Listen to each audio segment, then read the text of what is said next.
Hello friends, you are welcome again million concepts of English. हम Milton की biography पढ़ेंगे। इस बायोग्राफी को हम दोबारा पढ़ रहे हैं।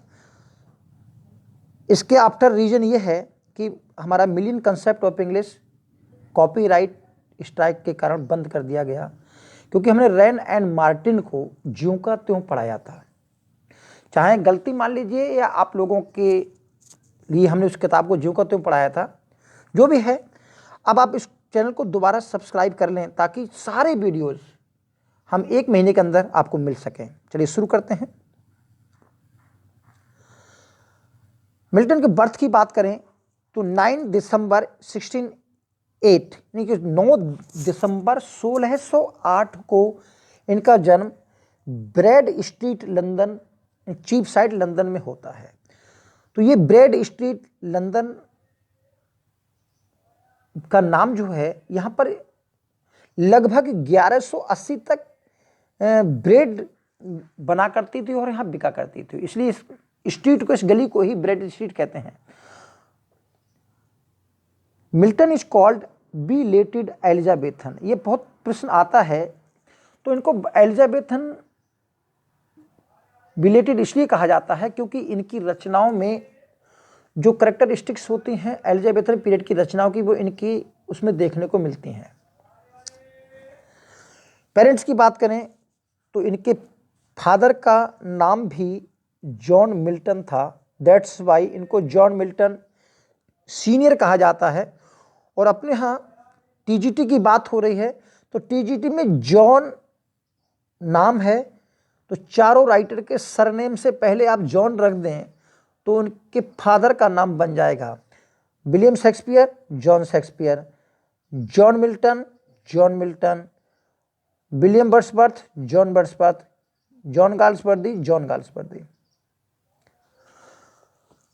His father was a money scrivener and a talented composer of music.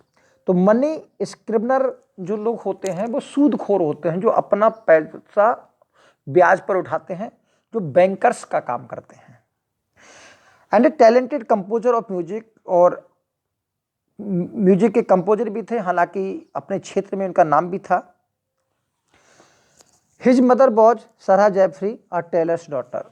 सरा जेफरी जो कि एक टेलर की पुत्री थी, इनकी माँ का नाम था। इनके ब्रदर एंड सिस्टर की बात करें, Christopher his younger brother was a जज एंड अ स्ट्रॉन्ग रॉयलिस्ट। तो इनके भाई का नाम क्रिस्टोफर था और इनकी बहन का नाम एन था। इनके बच्चों को ही इन्होंने स्कूल खोल के पढ़ाया भी था।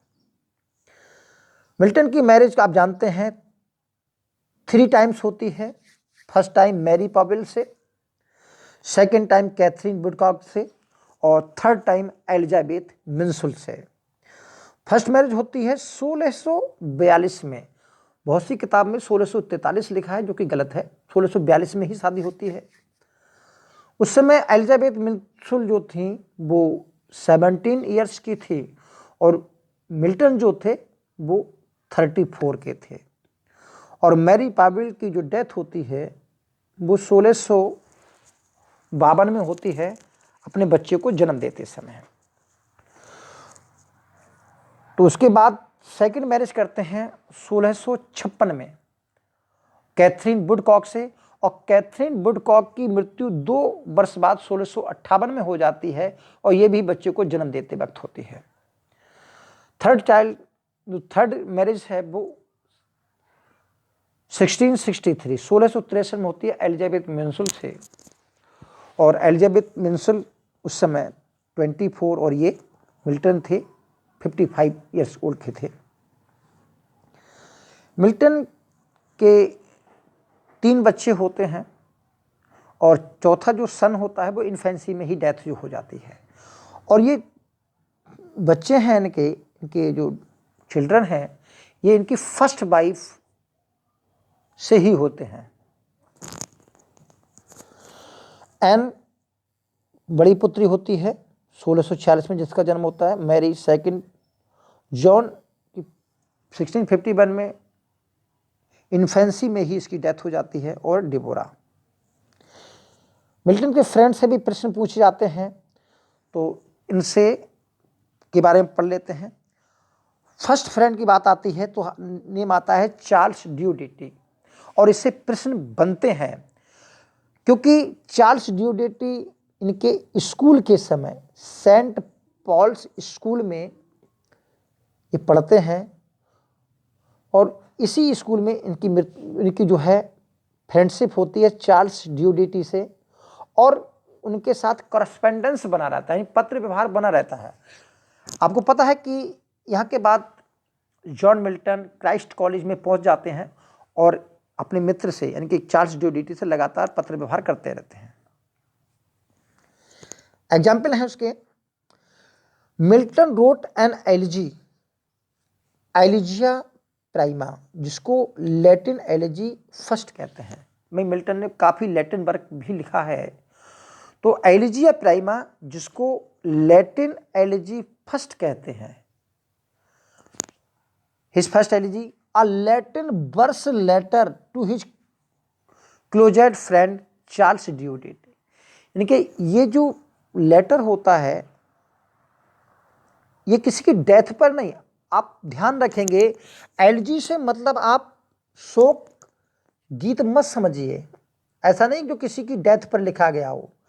एलिजी की एक डेफिनेशन है कि रिटन इन एलिजियाक मीटर, यानी कि iambic pentameter followed by iambic hexameter यानी कि अलेक्जेंड्रियन। तो आयम्बिक पेंटामीटर के बाद आयम्बिक हेक्सामीटर की जो सीक्वेंस लाइन होती हैं उसको उसे टर्म में जो लिखा जाता है उसको एलिजियाक मीटर बोलते हैं, चाहे कोई भी रचना हो। तो ये एक वर्स लेटर था। In it Milton claims to be enjoying his unexpected holiday by reading, girl watching and attending the theatre. इसके पीछे कहानी बताते चलें कि 1629 में जॉन मिल्टन को अपने ट्यूटर से, कॉलेज के जो टीचर थे, प्रोफेसर थे, उनसे लड़ने के कारण रस्टिकेट किया जाता है। तो इस रस्टिकेट पीरियड में ये अपने मित्र को पत्र लिखते हैं जो कि लैटिन एलिजी होता है कि मैं यहाँ पर इन अनएक्सपेक्टेड छुट्टियों का पढ़ने में, लड़कियों को देखने में और थिएटर देखने में व्यतीत कर रहा हूँ। ड्यूडेटी डाइड इन 1638। मिल्टन रोट एपिटैफियम डेमोनेस, ये लैटिन एलिजी 6 है जो इन्होंने इनकी डेथ पर लिखी है, ऑन चार्ल्स ड्यूडिटीज डेथ। तो ये दोनों पॉइंट आपको याद रखने पड़ेंगे। इनके एक फ्रेंड होते हैं हेनरी लॉयस, जिसने, ये भी म्यूजिशियन होते हैं जिन्होंने इनके कॉमस तथा आर्केड जो इनके मास्क रहे हैं, इन दोनों मास्क को हेनरी लॉयस ने जो है म्यूजिक प्रोवाइड किया है। थर्ड रहे हैं एंड्रयू मॉरवेल। तो Andrew Marvell in 1657 Marvell join Milton who by the time had lost his eyesight, his service as a Latin secretary। बात होती है जब ये अपनी आईसाइट खो चुके होते हैं तो इनको अपने सजेशन के लिए एक सेक्रेटरी रखना पड़ता है, तो नाम सुझाते हैं ये एंड्रयू मार्वेल का। हालांकि उस समय नहीं रखा जाता, किसी और को रखा जाता है। फिर भी कुछ समय बाद एंड्रयू मार्वेल इनकी सर्विस में 1657 में आ जाते हैं। In 1660 he helped Milton from punishment of death। जब एक्ट ऑफ ओबिलियन पास होता है 1660 में, तो बहुत सारे लोगों को डेथ की सजा दी जाती है, तो एंड्रयू मॉरवेल की बदौलत इनको डेथ पनिशमेंट से ये बच जाते हैं। नेथन पैगेट, ये इनकी वाइफ एलिजाबेथ मिंसल के कजिन होते हैं और इनकी से मित्रता बनी रहती है। इनके फ्रेंड में थॉमस हॉब्स का भी नाम आता है। There is little known about direct relationship except one passage from John Aubrey's minute of the life of Mr Milton. तो मिस्टर जॉन मिल्टन ये बायोग्राफी लिखी गई है। इस बायोग्राफी में इन थॉमस हॉब्स का जिक्र मिलता है और इनके बारे में तो आप जानते ही हैं, एडवर्ड किंग, ये इनके क्राइस्ट कॉलेज के फ्रेंड होते हैं और इनकी डेथ पर ये लेसिडस नाम का की जो है रचना है, एलिजी है, पास्टोरल एलिजी लिखते हैं। और एडवर्ड किंग की जो डेथ होती है वो 1637 में डूबने से हो जाती है, जो कि आयरिश सी में डूबने से इनकी मौत हो जाती है। तो इनकी डेथ पर लेसिडस नाम की पास्टोरल एलिजी लिखते हैं। ये तो रही मित्रों की बात। अब हम बात करते हैं इनके एजुकेशन की। तो जानते हैं अर्ली एजुकेशन इनके घर पे भी होती है और जो सेंट पॉल कॉलेज था, स्कूल था, उसमें भी होती है। One of his private tutor was a Scotsman named Thomas young. तो थॉमस यंग नाम के एक स्कॉटमैन इनके ट्यूटर होते हैं। To whom he wrote Latin elegy 4th 1627 और 1627 में इनके लिए लैटिन एलिजी लिखते हैं। ये बहुत इंपॉर्टेंट पॉइंट है कि लैटिन एलिजी 4th किसके लिए लिखी जाती है, पूछा जाता है ये। Milton got his early education at Saint Paul's School London perhaps in 1620। He studied Latin and Greek with other subject. तो ये सारे पॉइंट याद रखेंगे। अब जो अधिकतर प्रश्न पूछे जाते हैं मिल्टन के क्राइस्ट कॉलेज की लाइफ से बहुत पूछा जाता है। इसकी रीजन ये है क्योंकि मिल्टन ने क्राइस्ट कॉलेज में बहुत सारा वर्क लिखा है, क्योंकि जिसको हम क्राइस्ट कॉलेज वर्क के नाम से भी जानते हैं कि उन्होंने लिखा है। फिर दूसरा हॉर्टन पीरियड है, बहुत सारे वर्क यहाँ से हैं, तो इसलिए इस पीरियड से जो पॉइंट है ध्यान रखेंगे। एट कैम्ब्रिज क्राइस्ट कॉलेज 1625-1632 यानी कि 1625 में एडमिशन लेकर के 1632 में एमए करते हैं। तो एमए की डिग्री लेने के बाद कॉलेज को छोड़ते हैं, यानी कि 1625 से लेकर 1632 तक का इनका कॉलेज पीरियड माना जाता है, Christ college period.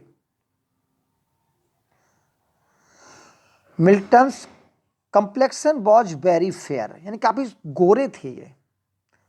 So he was called lady of the Christ college, इसलिए इनका नाम जो है निक नेम पड़ गया क्राइस्ट कॉलेज की महिला, and lady of the Christ college. क्यों? बड़े बड़े बाल थे, फेयर कंप्लेक्शन था, बिल्कुल लड़कियों की तरह दिखाई देते थे। दैट्स वाई जो कॉलेज के सहपाठी थे तो इसने उनका नाम रख दिया lady of the Christ college. Milton had been rusticated temporarily from Christ college 1626। It was due to quarreling with his tutor bishop William Chappell. तो बिशप विलियम चैपल से इनकी क्वारल हो जाता है 1626 में, इसलिए इनको कॉलेज से रस्टिकेट किया जाता है। अपने ऊपर पढ़ रखा था कि मिल्टन ने अपनी लैटिन एलिजिया प्राइमा अपने मित्र चार्ल्स डियोडोटी को एड्रेस करके लिखी थी। उसमें यह बताया था कि मैंने इस के दौरान क्या क्या काम किए। और दूसरे इसी एलिजी में तुलना करते हैं अपनी जो रोमन पोइट हैं Ovid. Milton compared his exile from university of the exile of his beloved Ovid Roman poet. तो रोमन पोइट ओविड को भी एग्जाइल किया गया था, तो उससे अपना कंपेयर करते हैं। Edward King was his friend in Christ college, ये तो ऊपर पढ़ चुके हैं। On his death Milton wrote an elegy Lycidas. At Cambridge Milton wrote abundant Latin verse and 7 prolusions. अब इन्होंने बहुत सारे लैटिन वर्क लिखे और 7 प्रोल्यूजन्स लिखे। तो प्रोल्यूजन्स क्या होते हैं? देखिए, प्रोल्यूजन्स जो होते हैं वो पब्लिक स्पीचेस होते हैं। इन पब्लिक प्रोल्यूजन्स में हर एक जो स्कॉलर होता है कॉलेज का, तो उस कॉलेज को पब्लिक स्पीचेस देनी पड़ती हैं ताकि अपनी क्वालिटी को, अपनी विद्वता को, अपनी एजुकेशन को प्रदर्शित कर सकें। तो जो प्रोल्यूजन्स समझ गए होंगे क्या होते हैं? एक पब्लिक स्पीचेस होती हैं जिनको लिखता है स्कॉलर लिखता है और उसके बाद उनको स्टेज पर प्रस्तुत करता है। तो इन्होंने शर्त की थी। मिल्टन वॉज, ये बहुत इंपॉर्टेंट पॉइंट है, पॉइंट नंबर 8 बहुत ही इंपॉर्टेंट है। Milton was preparing to become an Anglican priest. तो ये प्रिस्ट बनने की तैयारी कर रहे थे। हालांकि बाद में प्रिस्ट नहीं बनते हैं, लेटर सेक्रेटरी बन जाते हैं और अपना राइटिंग में हाथ अपनाते हैं। बीए डिग्री 1629 में मिलती है और एमए डिग्री 1632 में मिलती है। और उसके बाद 1632 के बाद ये हॉर्टन चले जाते हैं, जहां पर इनकी पैतृक संपत्ति होती है, वहीं जाकर रहते हैं। क्राइस्ट कॉलेज में इन्होंने लैटिन एलिजीज लिखी, लैटिन वर्क लिखे और प्रोलूजन्स लिखे। इसके बाद इन्होंने 3 वर्क भी लिखे हैं। Ode on the morning of Christ nativity 1629 में, ऑन शेक्सपियर 1630 में, on arriving at the age of 23 1631 में इस पीरियड की लिखी गई रचनाएं हैं। अब हॉर्टन पीरियड की बात करें तो देखिए, हॉर्टन पीरियड की जो रचनाएं हैं वो एलिजाबेथन स्पिरिट से प्रभावित मानी जाती हैं। उनमें एलिजाबेथन स्पिरिट देखने को मिलती है। तो after taking MA degree in 1632 में एमए पास करने के बाद Milton went to stay with his father's country house at Horton for deep study. हालांकि इनका इरादा हॉर्टन से निकलने का नहीं था, केवल वहाँ डीप स्टडी करना था। कभी कभार ये जो है इंग्लैंड घूमने आते थे, कुछ बुक्स खरीदने, कुछ और काम से, बाकी हॉर्टन में रहते थे। Horton was 17 miles away from England near Berkshire. Milton's famous poem L'Allegro, Il Penseroso, Comus, Arcades, Lycidas were written in this period. ये बहुत फेमस रचनाएं हैं इस पीरियड की और जो कि एलिजाबेथन पीरियड की मानी जाती हैं। अब आते हैं मिल्टन के टूर। तो मिल्टन के ग्रांड टूर पे भी प्रश्न पूछा जाता है, जो कि 1638 से लेकर 1639 तक माना जाता है, 2 वर्ष का माना जाता है। उसके बाद यहाँ पर सिविल वॉर की तैयारी होती है इंग्लैंड में और ये वहाँ से लौट आते हैं। तो कुछ पॉइंट पढ़ते हैं इनमें। 1638 Milton went on a tour of France and Italy, return in July और अगस्त 1639। जुलाई या अगस्त 1639 में लौट आते हैं। कहाँ कहाँ जाते हैं देखते हैं। Tours western Europe, passing quickly through France, then to Florence, Rome, Venice, Milan and Naples. यहाँ पर ये गैलीलियो से भी मिलते हैं और वहाँ से 1639 में लौटने के बाद ये लंदन में आकर बस जाते हैं। और certain after returning from his grand tour in 1639, Milton settle down in London and set up a school वहाँ सेटअप करते हैं। और ये प्रश्न पूछा जाता है, his first pupils were Edward and John Phillips, the son of his sister Anne. तो एडवर्ड और जॉन फिलिप्स इनके सिस्टर के पुत्र होते हैं और इनसे भी काफ़ी जानकारी मिलते हैं इनकी लाइफ के बारे में। अब आते हैं सिविल वॉर पीरियड। तो आप जानते हैं कि सिविल वॉर 1642 में शुरू होता है और 1651 में चार्ल्स सेकंड जब फ्रांस भाग जाता है वहाँ से तक रहता है। तो ये सिविल वॉर पीरियड है।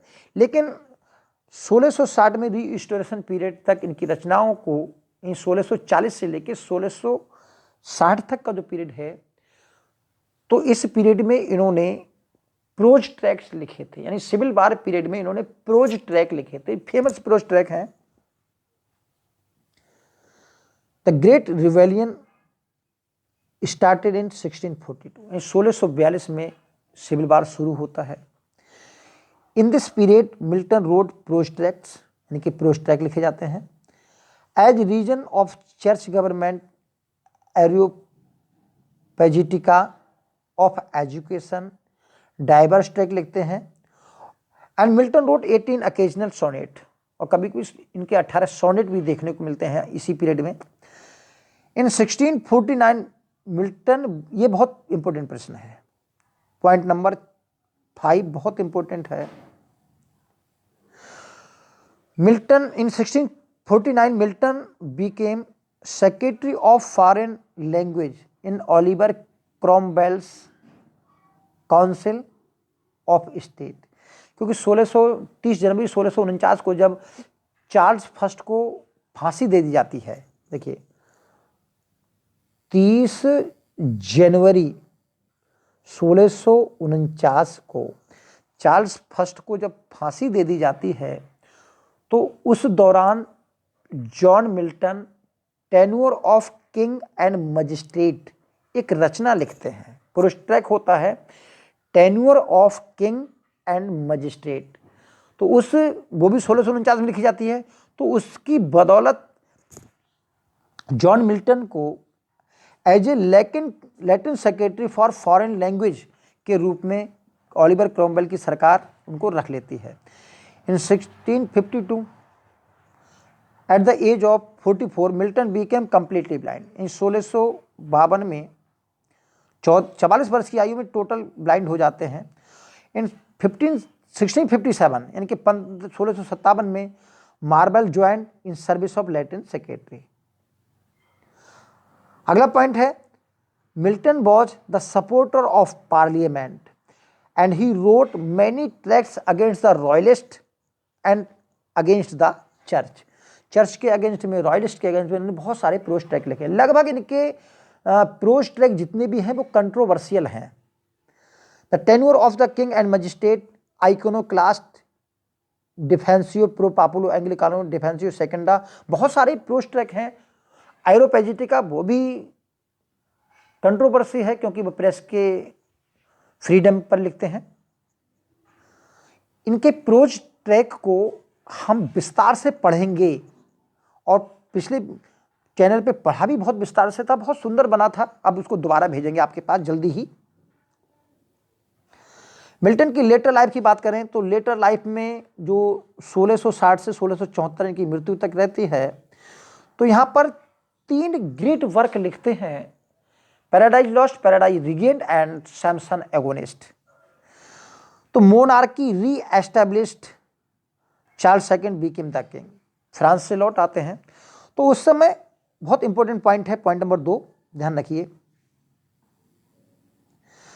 एन एक्ट ऑफ ऑब्लिवियन, ये उपेक्षा का एक्ट पारित होता है। तो इस एक्ट के अनुसार सब लोगों को जो कि उस विद्रोह में शामिल थे, उस सिविल वार में शामिल थे, तो उनको चार्ल्स सेकंड जो है माफीनामा देते हैं, यानी कि सार्वजनिक उनको माफ कर देते हैं, सिवाय उनके जो डायरेक्ट इन्वॉल्व थे चार्ल्स फर्स्ट की डेथ में, उसकी फांसी में।